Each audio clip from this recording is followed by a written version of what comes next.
No, I've loved the music of that period for a long time. I mean, people sometimes think of the '60s music, often, you know, tainted with either the protest stuff or the psychedelia, and I love all that. I love Bob Dylan and Phil Ochs and all that sound.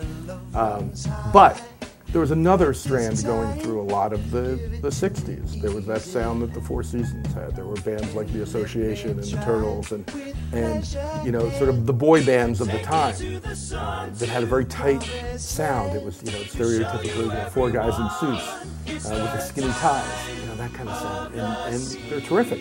And they're songs that people know even if they don't know that they know them. This music kind of got a resurgence with the Broadway hit Jersey Boys.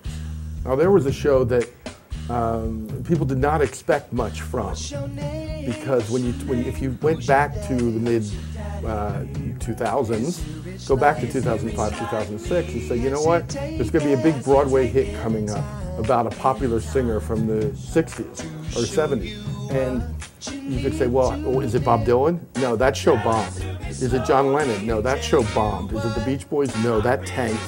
All of these bands. What became a huge hit? A show about the Four Seasons. Nobody expected it. But it had a combination, kind of lightning in a bottle, of a terrific book, terrific direction, energy, and acting, committed performers who nailed it.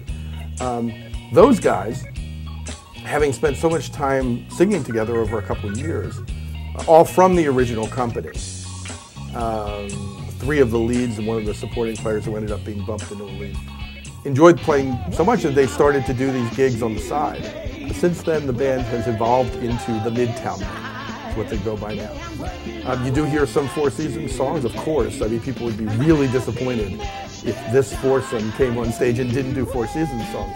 But you also hear a wide range of other 60s tunes. Midtown Men kind of straddle that area between cover band and tribute band and kind of original voice, because they don't pretend to be somebody else.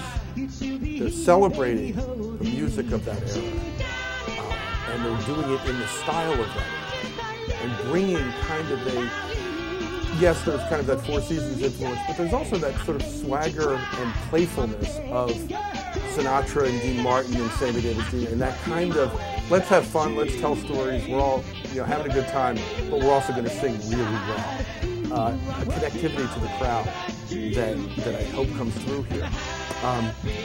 So they're not really they're not a Beatle band that, you know, puts on the wigs and the suits and tries to recreate exactly what the other music sounded like. They bring a piece of themselves into it. They'll tell stories about their connection to the music. I think the timing is wonderful.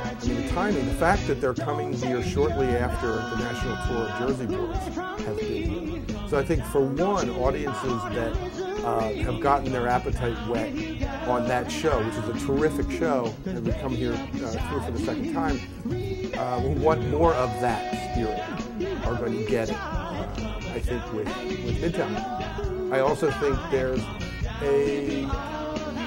a desire for that kind of tight harmonic sound.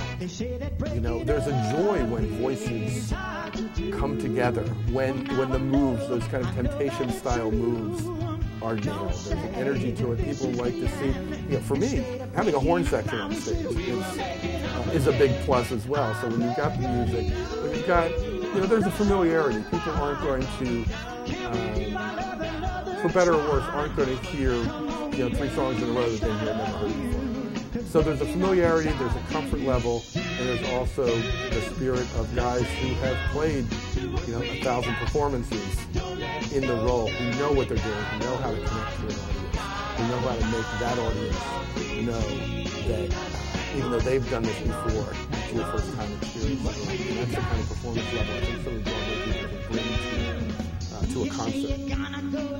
And I'll be hosting a pre-performance discussion and having a good time with the music and the era. Maybe a little quiz show stuff. So stop in early, get here early. You always get better parking when you come early, first of all.